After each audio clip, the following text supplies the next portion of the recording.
বিগত 16 বছর আলহামদুলিল্লাহ আল্লাহু আকবার বলতেও ভয় লাগতো, ঠিক না ঠিক? আলেমরা নারায়ে তাকবীর স্লোগান দিত, পুলিশ বের হয়ে আসতো, ধর এগুলারে, আছে না নাই? সেদিন আর নাই। এখন বুক ফুলিয়ে ইমানদাররা আল্লাহু আকবারের স্লোগান দেয়, ঠিক না ঠিক?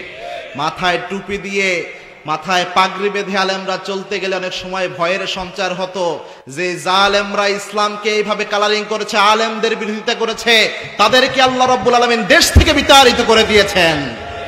তারা এমনি এমনি পার পায় নাই। আল্লাহ রাব্বুল আলামিন যাদেরকে বিতাড়িত করেন বেজ্জুতির সাথে বিতাড়িত করেন, ঠিক না ঠিক? আপনারা দেখেছেন আমাদের আজকে যিনি অন্যতম অতিথি ছিলেন, আমাদের এই জায়গার আমির জামাতের, তিনি বললেন যে আল্লামা সাইদুর রাহিমাহুল্লাহর কথা, যে তাফসীর অঙ্গন আমরা যে শুনি, তার মতো এত চমৎকার ভঙ্গিমায়, এত সুরিত কণ্ঠে, এত চমকপ্রদ ভাবে তাফসীর এই পর্যন্ত কেউ করতে পারে?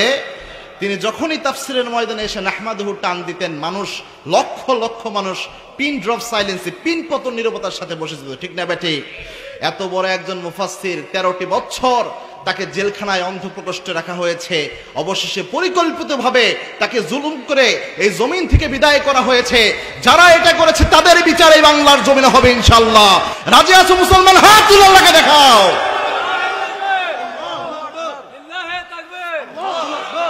হাবিব সাল্লাল্লাহু আলাইহি ওয়াসাল্লাম জানিয়েছেন, সুখে থাকলে বান্দা যদি আলহামদুলিল্লাহ বলে, এটা তো আল্লাহ রাব্বুল আলামিন নেয়ামত দান করেন, এটা ঠিক। কিন্তু কোনো বান্দা যদি দুঃখে পড়ে যায়, অসুস্থ অবস্থায় যদি কোনো বান্দা থাকে, এই অসুস্থ অবস্থায় কোনো বান্দাকে যদি আরেক ভাই যে জিজ্ঞেস করে, ভাই আপনি কেমন আছেন, এই অবস্থায় ওই বান্দা আল্লাহর উপরে সন্তুষ্ট থেকে যদি পড়তে পারে আলহামদুলিল্লাহ, আল্লাহর হাবিব সাল্লাল্লাহু আলাইহি ওয়াসাল্লাম জানিয়েছেন, সদ্য ভূপিষ্ঠ সন্তান যেমন নিষ্পাপ, আল্লাহ রাব্বুল আলামিন তার এরকম নিষ্পাপ বানায়া দেয়। আবার আল্লাহর হাবিব সাল্লাল্লাহু আলাইহি ওয়াসাল্লাম জানিয়েছেন, কোন বান্দা যদি আল্লাহর শুকরিয়া আদায় করার জন্য একটা বার শুধুমাত্র সুবহানাল্লাহ বলতে পারে, সুবহানাল্লাহ, আলহামদুলিল্লাহ, এই তাসবিহগুলো যদি কোনো বান্দা করতে পারে আল্লাহকে সন্তুষ্ট করার জন্য, আসমান এবং জমিনের মাঝখানে যত ফাঁকা জায়গা রয়েছে আল্লাহর হাবিব জানিয়েছেন সবগুলো আল্লাহ সওয়াব দিয়ে পরিপূর্ণ করে দেয়। আজকে আপনাদের জন্য যে বিষয়টা আমি বেছে নিয়েছি, বাংলাদেশে রহমত এবং বরকত আসবে কোন পথে, এটা আমাদের জানার দরকার আছে না নাই? আমরা গতানুগতিক, আমি একটা জিনিস চিন্তা করলাম, সব জায়গায় গেলে বিভিন্ন কাহিনী বা বিভিন্ন ওয়াজ, যেটা আমরা গতানুগতিক বছরের পর বছর থেকে শুনে আসতেছি, কিন্তু বাংলাদেশের সমসাময়িক কোনটা দরকার এটা আমাদের জানার দরকার আছে না নাই? তো বাংলাদেশের রহমত এবং বরকত কোন পথে আসবে এটা জানার জন্য পবিত্র কোরআনের একটা আয়াতকে আমরা সামনে রাখতে পারি। কোরআনের এই আয়াতটা আল্লাহ রাব্বুল আলামিন সূরা আরাফে দিয়েছেন, 96 নম্বর আয়াত। এই আয়াতে আল্লাহ রাব্বুল আলামিন জানিয়েছেন যে এই আয়াতের বৈশিষ্ট্যগুলো যদি কোনো জনপদ, কোনো দেশ তাদের মধ্যে কায়েম করতে পারে, ওই দেশের উপর আল্লাহ রাব্বুল আলামিন আসমান এবং জমিনের যত বরকত রয়েছে সব আল্লাহ ঢেলে দেয়। সুবহানাল্লাহ। আল্লাহ রাব্বুল আলামিন জানিয়েছেন, শোনো গোলামেরা, তোমরা যদি কোনো জনপদের মানুষ, ওয়ালাউ আন্না আহলাল কুরা আমানু ওয়াত্তাকাউ লাফাতাহনা আলাইহিম বারাকাতিম মিনাস সামাই ওয়াল আরদ, যদি কোনো জনপদের মানুষ তোমরা ঈমান আনতে পারো, ঈমান আনার পর তাকওয়ার পথ অবলম্বন করতে পারো, আমি আল্লাহ রাব্বুল আলামিন ওই দেশের উপর, ওই জনপদের উপর রহমত এবং বরকতের যত দরজা রয়েছে সব আমি আল্লাহ রাব্বুল আলামিন খুলে দেব। আপনারা আয়াতের দিকে লক্ষ্য করেন, আল্লাহ রাব্বুল আলামিন বলেছেন শর্ত হচ্ছে দুইটা। জোরে বলেন কয়টা? একটা হচ্ছে ঈমান আর একটা হচ্ছে তাকওয়া। আপনারা বলতে পারেন, হুজুর ঈমান তো আমরা সবাই আনছি, মায়ের পেট থেকে এসেই আমরা পড়েছি লা ইলাহা ইল্লাল্লাহু মুহাম্মাদুর, তো ঈমান তো আমাদের আছে, খালি এখন চেলচেলাইয়া জান্নাতে যাওয়ার পালা। ব্যাপারটি এত সহজ নয়। ঈমান অত ছোট্ট জিনিসের নাম নয়। আল্লাহ যে কোরআনে বলেছেন, কদ আফলাহাল মুমিনুন, indeed successful those are believers, যারা ঈমান এনেছে নিশ্চিতভাবে তারা সফল কাম। সুবহানাল্লাহ। আল্লাহ যে সফলতার ঘোষণা দিয়েছেন ঈমানের সাথে, ঈমান অত ঠুনকো বিষয় নয়। ঈমান আনার জন্য শর্ত হচ্ছে তিনটা। চিল্লায় বলেন কয়টা? এই তিনটা কন্ডিশন যদি আপনার মধ্যে আপনি নিয়ে আসতে পারেন তাহলে আপনি পরিপূর্ণ ঈমানদার। এই তিনটা কন্ডিশনের একটা যদি আপনার মধ্যে মিস থাকে, বুঝতে হবে আপনার ঈমান পরিপূর্ণ ঈমান নয়। ঈমান আনার জন্য এক নাম্বার যে শর্ত, সেটা হচ্ছে ইকরার বিল লিসান। You have to acknowledge about your ঈমান, you have to declare about your ঈমান।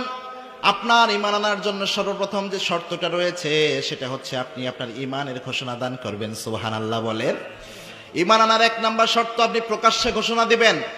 যেমন ঘোষণা দিয়েছিলেন সাইয়েদনা ওমর রাদিয়াল্লাহু তাআলা আনহু, তিনি যখন ঈমান গ্রহণ করেন, যার ঈমান আনার আগে আল্লাহর হাবিব সাল্লাল্লাহু আলাইহি ওয়াসাল্লাম এবং সমস্ত সাহাবীরা গোপনে গোপনে ইসলামের দাওয়াত দিত, কালেমার দাওয়াত দিত, প্রকাশ্যে কেউ দাওয়াত শুরু করে নাই।